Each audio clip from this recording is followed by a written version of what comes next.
makan dengan yang halal, dengan yang baik, insya Allah akan turun berkah pada makanan itu, dan manfaatkan waktu terakhir imsak itu.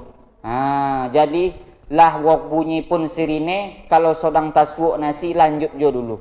Jangan bonti pula. Atau pas pulo dek terlalu ponek tadi malam, terlambek jago. Pas jago sirine bunyi. Boleh makan Pak Ustaz? Boleh. Masih ada waktu 10 menit. Nak selesai dah Pak Ustaz makan 10 menit. Ulun lah masak obui lah. Cara lah cik. Masukkan nasi, masukkan obui torong, masukkan gulai ikan asin tu ke dalam blender. Habis tu di blender, habis tu ambil pipet. Selesai insya-Allah. Itu caranya biar selesai. Itu ambo jamin 3 menit selesai itu.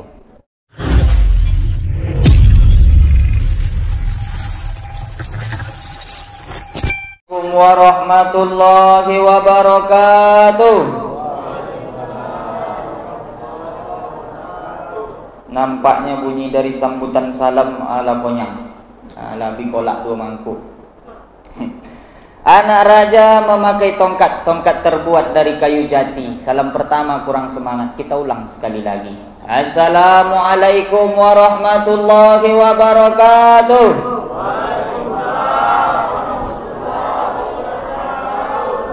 Alhamdulillah. Alhamdulillahillazi wa kafa. Wassalatu wassalamu ala rasulillah Sayyidina wa maulana Muhammad ibni Abdillah wa ala alihi wa sahbihi wa man tabi'ahu wa mawala. Ashhadu an la ilaha illallah wahdahu la syarikalah wa ashhadu anna Muhammadan abduhu wa rasuluhu la nabiyya ba'dah. Yang terhormat, yang sama-sama kita hormati Bapak Pengurus Masjid beserta jajaran.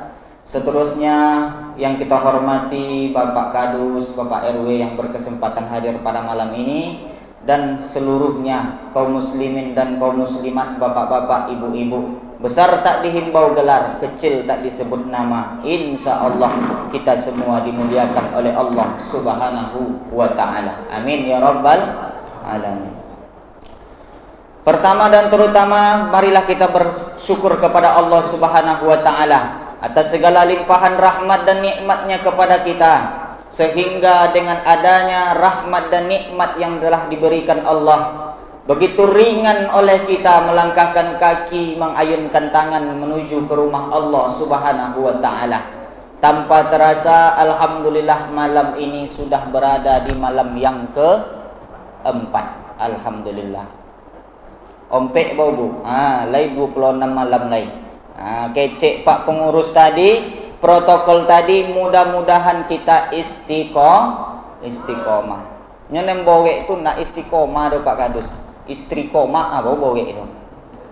Kalau istri koma apa bowek? Tapi kalau istiqomah insya Allah indah.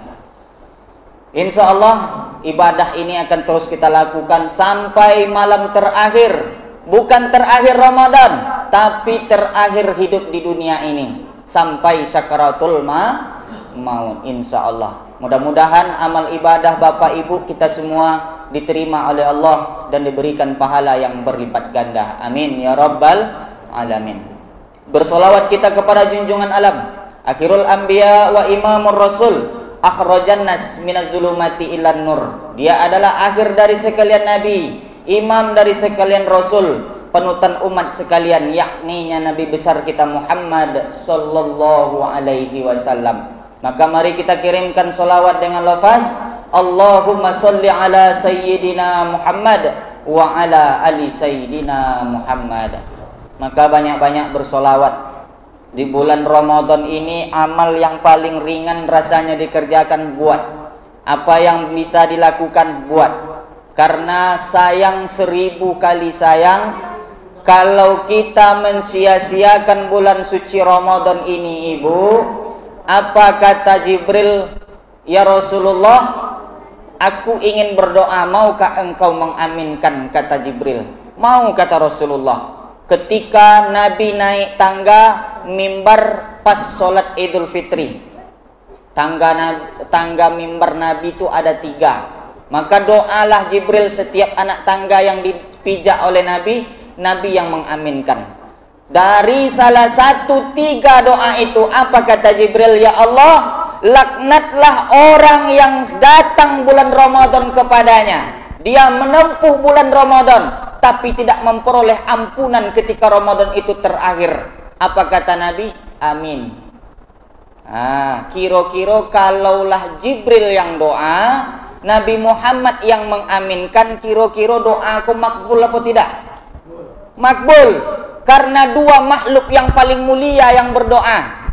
Yang berdoa malaikat Jibril, orang yang paling dekat itu kaki kanannya Allah Ta'ala. Yang kedua adalah yang tukang aminkan Sayyidina wa Maulana Muhammad.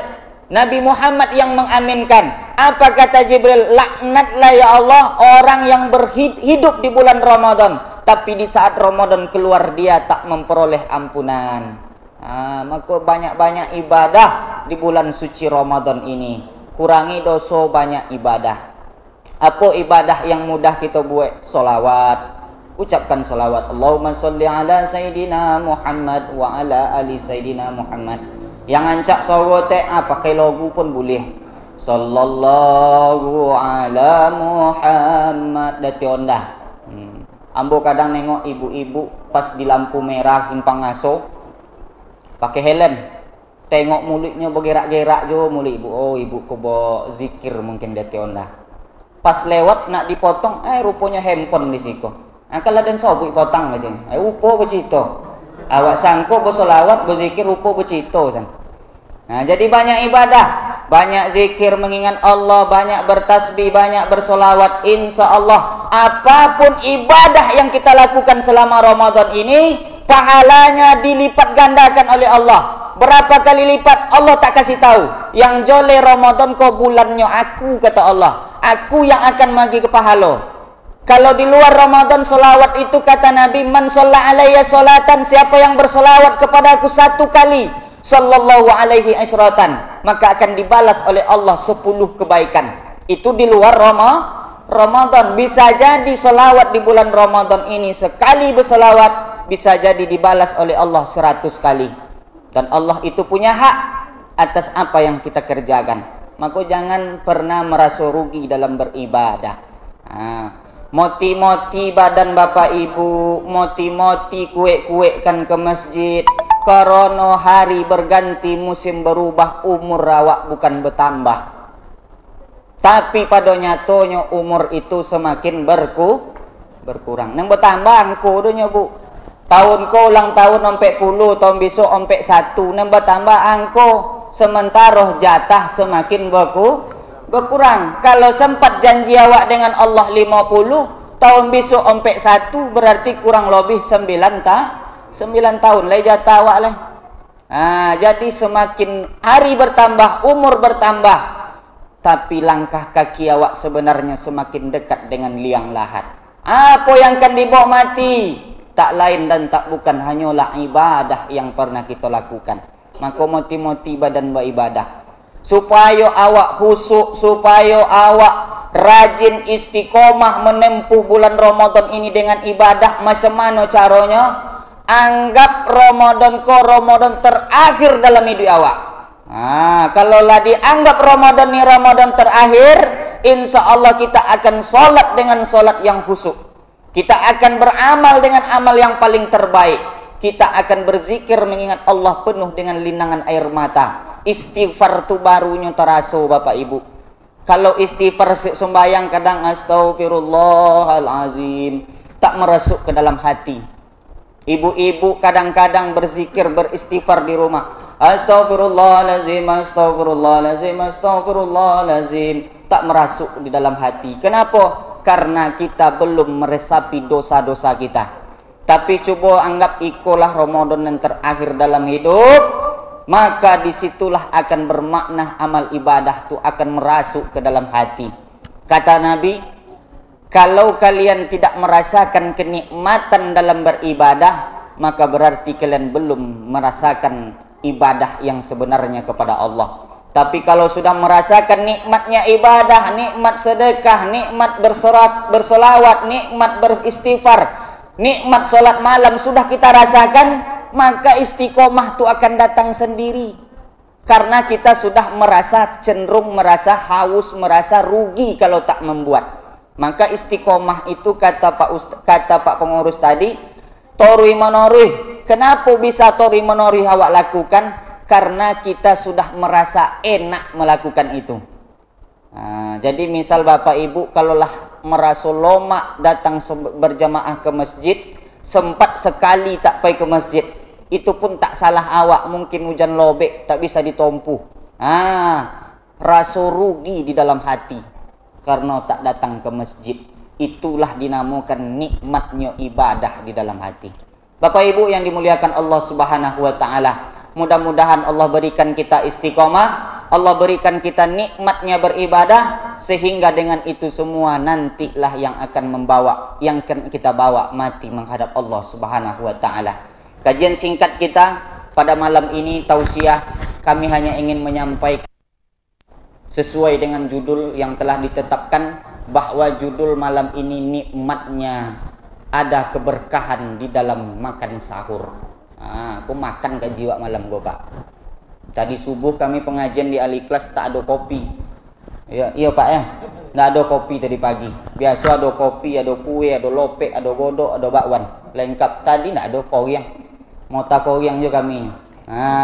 Jadi malam kuawak membahas sedikit tentang makan sahur. Orang banyak menganggap makan sahur itu biasa saja. Makan sahur lah. Tak makan sahur ndak lah. Yang penting besok pagi puasa, kalau tolok, kalau tak tolok berhenti puasa. Jadi ada sesuatu yang tak kita pahami, bahwa di setiap bulan Ramadan ini, setiap amal ibadah, setiap tindak tanduk perilaku kita, setiap waktu yang ada di dalam bulan Ramadan ini ada keberkahan yang diberikan Allah. Maka Ramadan itu namanya banyak. Ada namanya Ramadan Karim, ada namanya Ramadan Maghfirah, ada namanya Ramadan Mubarak.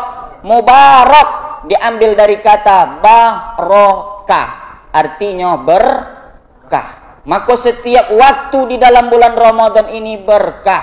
Dan berkah yang paling banyak diturunkan Allah di dalam bulan Ramadan adalah ketika makan sahur. Kenapa makan sahur diberikan Allah berkah yang banyak? Karena itu ujung daripada sepertiga malam terakhir. Makanya disunnahkan dek Nabi babuko copek, ba sahur balambek lambe. Di penghujung waktu kau dapat sahur. Babuko pun model itu, asal bunyi sirine langsung. Ambo yakin dan percaya Bapak Ibu kalau buko pas awak tope waktu. Tapi kalau sahur ambo tak jamin. Kadang ada orang sahur jam 3 sahur, itu makan malam namanya tuh Pak, nggak makan sahur namanya. Jadi kalau bisa sahur kok di ujung-ujung waktu. Berapa kilo sepiring tuh abi di awak? 15 menit Pak Ustadz. Jago sekitar setengah jam sebelum imsak. Makan, minum, kok mengopi, kok mokok. Ustadz, boleh nak setelah serine berbunyi awak boleh masih makan minum? Boleh. Awak salah kaprah, salah ilmu, salah tahu. Kalau lah bunyi serine nak boleh ngapapun, salah. Serine itu bunyinya 10 menit sebelum azan subuh. Ya, sebelum azan subuh serine bunyi, itu bukan berarti imsak sudah masuk, belum. Ujung imsak itu adalah azan subuh. Tapi kenapa masjid-masjid di awak magi kodeh serine supaya awak hati-hati. Jangan beko lah dokek seminit na azan okok bau dipanti. Sedang dipanti okok azan tu pale hati buang no Pak. Iya, boleh hati membuang sayang tu okok ko dua kali sok bau. Jadi ada imsak. Imsak itu bunyi sirine dengan azan subuh biasanya rata-rata 10 menit. Itu magi kode ke awak.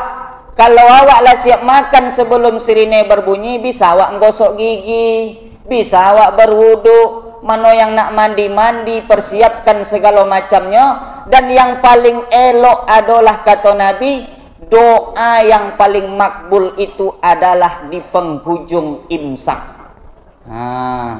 Jadi kalau ala bunyi sirine, lah siap makan, lah siap minum, lah siap ngopi, mokok, ancak berdoa. Berdoa kepada Allah. Banyak-banyak berdoa karena berkah itu turun. Makanya banyak berkah terdapat pada makan sahur. Yang pertama berkah pada makan sahur, makannya berkah. Apa kata Nabi? Fatasahuru, makan sahurlah kalian. Fa inna fi sahuri barakah, karena sesungguhnya terdapat keberkahan dalam makan sahur tu. Ada awak nak makan sahur setengah piwuk sih kok? Ndak. Paling banyak 2 pinggan tolok dia awak. Itu pun kok iyo. Dan paling banyak biasa makan 3 piring siang Ramadan, di 2 Ramadan. Bok pun sahur nak ke Nabi sebanyak itu. Kenapa? Karena ada keberkahan diberikan Allah. Seketik apa pun awak makan, insya Allah awak akan kuat untuk menahan lapar besok pagi. Asal makan sahur, ambo jamin tak akan lapar besok pagi. Segodang apapun. Kami dulu suluk halwat. Makan tu pak, segodang mangkuk cuci tangan. Itu nak padek dalam, kalau di Ampera Buyong padeknya. Nah, kalau di suluk ndak. Makan satu itu, kadang separuh tak makan di awak. Karena apa? Karena ada keberkahan. Berkah tu ni duit wak cari pak ibu. Duit yang perlu dicari barokah. Barokah tu apa pak ustaz? Manfaatnya itu lebih daripada angko yang diberikan Allah. Mana contoh? Apa ko misal bogaji 2 juta, nang seorang bogaji 5 juta, nang gaji 2 juta bisa umroh, anak berdua sekolah pesantren, cukup depiti 2 juta ko. Sementara nang gaji 5 juta, umroh tak bisa, anak sekolah sado lah mengeluh, ndak tabiayai anak, padahal gaji 5 juta. Jadi kualitasnya itu bukan angkanya, tapi berkah itu adalah gunonya. Karena kalah dek guno tadi, bialanya sakete angkonya bisa mengalahkan angko yang godang. Itu nan barokah. Lai paham so pak? Kalau ulun paham, coba ke nasi gini lah. Apa surangku makan 2 piring, ulun konyang lah. Anen surangku makan sepiring lah konyang. Mana nan barokah? Nan sepiring. Nan berkah tu bukan nan banyak, tapi bisa mengalahkan yang banyak dek barokah tadi. Itu yang dimaksud dengan berkah. Maka itu yang kan wak cari. Berkah makan sahur, maka Nabi suruh fatasaharu, makan sahur kalian. Kok kue na puasa so pagi, tetap juga makan sahur supaya awak mendapat berkah dari makan sahur tadi. Tuh manfaat berkah yang pertama diberikan Allah pada makan sahur. Yang kedua, kata Nabi, makan sahur itu membedakan puasa awak dengan puasa orang Yahudi. Orang Yahudi puasa juga pak, beda juga awak doh, sama. Inyo puasa, awak puasa. Tapi kata Nabi, yang membedakan puasa kita dengan puasa Yahudi terletak pada makan sahur. Faslu ma baina siyamina wa siyamin ahlil kitab. Yang membedakan antara puasa kita dengan puasa ahli kitab. Ahli kitab tu bahasa awaknya Yahudi dan Nasrani. Fa'aklahul sahuri, terletak pada makan sahur. Wang Yahudi puasa tapi nak pakai makan sahur. Inyo imsa aja mau 6 pagi. Kalau awak nak jam 6 pagi, imsa awak dah jam subuh masuk. Jadi itu imsa awak tu masuk subuh. Makanya membedakan antara puasa orang Islam umat Nabi Muhammad dengan orang Yahudi dan Nasrani itu terletak pada makan sahur. Maka makan sahur. Makan sahur itu berkahnya, yang pertama makanannya berkah, yang kedua waktunya berkah, yang ketiga membedakan puasa awak dengan puasa orang-orang Yahudi, dan yang keempat kata Nabi, sahur itu adalah sunnah Nabi. Sunnah Nabi. Nabi itu kalau sahur 3 biji kurma. Sama aja berbuka. Ndak juga awak ada 2 piring. Kalau Nabi ndak 3 macam kurma. 3 biji kurma, minum air lah selesai. Jadi ada berkah di ujung penghujung berkah daripada sahur tadi. Maka kata Nabi, uti Allah wa atiur Rasul. Kalian mentaati Allah maka taati aku. Yuti'illah wa rasulahu faqad faza fawzan azima. Orang yang taat kepada Allah, taat kepada Rasul, berarti dia sudah mendapatkan kemenangan yang besar. Maka sahur ini bagian dari sunnah Rasul, perintah Nabi, maka kalau bisa laksanakan sahur dengan sebaik-baiknya. Makan sahur, habis makan sahur kalau panjang waktu sebelum subuh masuk, berzikir, berdoa, karena waktunya itu penuh dengan berkah diberikan Allah Subhanahu wa taala. Maka kata Nabi, kata Imam Syafi'i, ada 5 waktu yang paling mustajab untuk berdoa. Salah satu dari yang 5 tadi adalah di penghujung sepertiga malam terakhir, yaitu waktu imsak. Nah, banyak berdoa. Bapak ibu, keluhan awak kadang banyak hajat awak, banyak minta awak. Jangan contoh ibu-ibu zaman kini. Asal ada masalah apapun konflik kejadian dalam hidup, mengadu bukan ke Allah tapi ke Facebook. Nah, tulis status wall Facebook, wall dinding Facebook, tempat curhat. Makanya itu buatan orang Yahudi. Yahudi itu kalau ibu pai ke negara Yahudi, ada namanya dinding ratapan. Jadi kalau orang Yahudi itu sedang mengeluh, sedang ada masalah, pai ke dinding meratapan. Meratapnya di dinding. Dibuatnya Facebook wall dinding ratapan. Awak lo satu-satu meratap di situ. Jadi hati-hati. Apa masalah awak? Ujian dalam hidup, seberat apapun itu, kadukan hanya kepada Allah. Setiap masalah ujian datangnya dari Allah. Tentu yang lebih tahu solusi jalan keluarnya adalah Allah. Maka sampaikan kepada Allah. Di sepertiga malam terakhir sebelum subuh masuk, banyak berdoa. Ucapkan apa yang ingin awak doakan, sampaikan kepada Allah. Udu'uni istajib lakum, berdoa kalian kepadaku, insya Allah akan kukabulkan, kata Allah. Inyo yang nyuruh awak berdoa pak, maka inyo akan kabulkan doa awak. Cuman doa ko cara kabulnya ada 3. Ada 3 cara kabul doa. Yang pertama cash and carry, langsung kali diagih. Doa apa tuh Nabi, Pak Ustaz? Doa orang-orang yang terzolimi.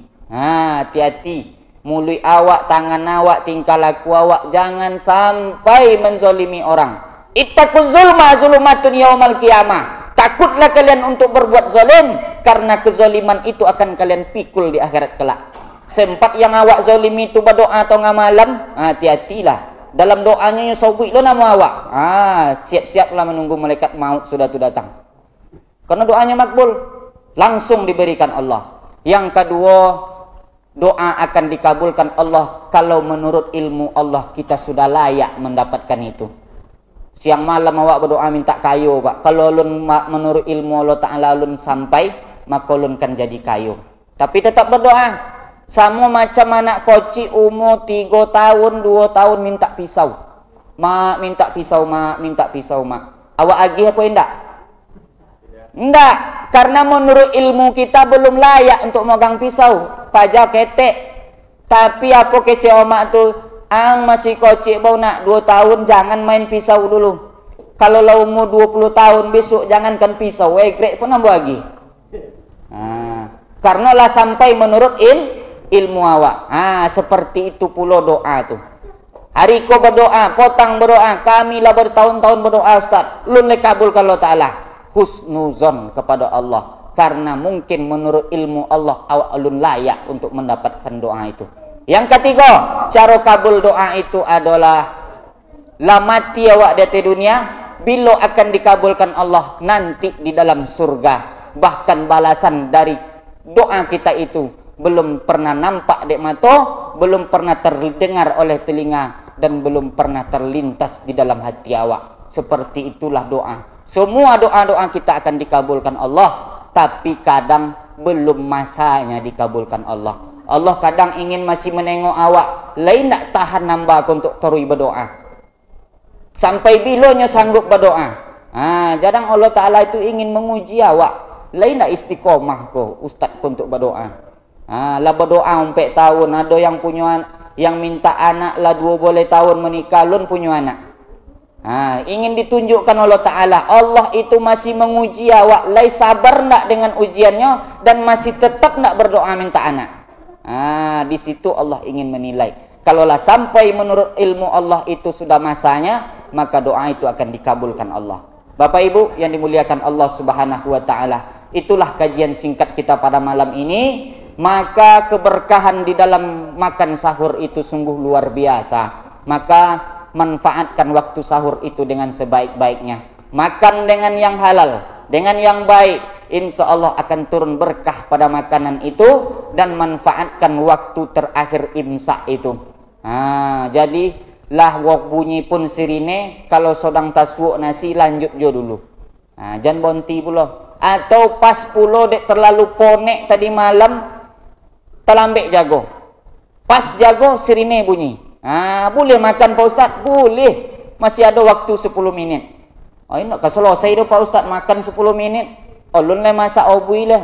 Cara lah icik. Masukkan nasi, masukkan obui torong, masukkan gulai ikan asin tu ke dalam blender. Habis tu di blender, habis tu ambil pipet. Selesai insya-Allah. Itu caranya biar selesai. Itu ambo jamin 3 menit selesai itu. Jadi itu saja kajian singkat kita pada malam ini. Mudah-mudahan Allah tetap berikan keberkahan kepada kita, dan Allah berikan keistiqomahan dalam ibadah-ibadah kita. Insya Allah semua ibadah tidak ada yang sia-sia di sisi Allah. Setiap ibadah yang lillahi ta'ala tetap akan diberikan Allah pahala. Mudah-mudahan kita istiqomah sampai akhir Ramadan ini dengan segala amal ibadah kita, dan akan Allah berikan pahala yang berlipat ganda. Amin ya rabbal alamin. Demikian, wallahu muwaffiq ila aqwamit thoriq. Assalamualaikum warahmatullahi wabarakatuh.